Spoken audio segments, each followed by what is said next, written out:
Kilo की बोरी मान भी लें, अभी वर्तमान में 45 किलो की आती है ना। अब मान लेते हैं 50 किलो में 46% नाइट्रोजन यदि होता है, फिक्स है वो, यूरिया में 46% नाइट्रोजन होता है।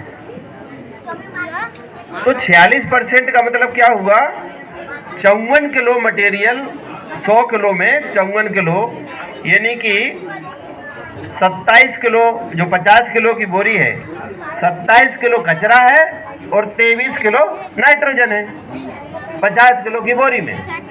ठीक, इसके बाद नुकसान भी होता है। कैसे? यूरिया पौधे कब लेते हैं? जब वो घुलेगा, घुलने के बाद ही वो लेते हैं। और घुलने के बाद क्या होगा, हम पानी दे रहे हैं, यूरिया घुल रहा है, तो घुला हुआ यूरिया जहाँ तक पानी जाता है वहाँ तक यूरिया भी जाता है ना। और देखिए, पानी की दो दिशाएं होती हैं, एक तो ऊपर ऊपर चलता है सीधा आगे की ओर, और दूसरा गहराई में नीचे भी जाता है। तो 9 इंच से अगर ज़्यादा गहरा पहुंच गया पानी, और उसके साथ जितना भी यूरिया घुल कर के पहुंच गया, वो आपके पौधे की पकड़ में नहीं आने वाला।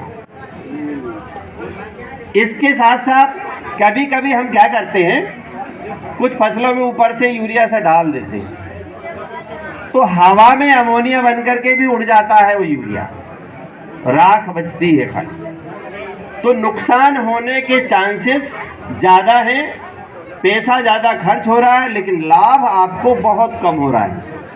मन समझाने के लिए कह सकते हो कि एक बोरी यूरिया हमने डाला, लेकिन उसका मतलब कुछ नहीं है।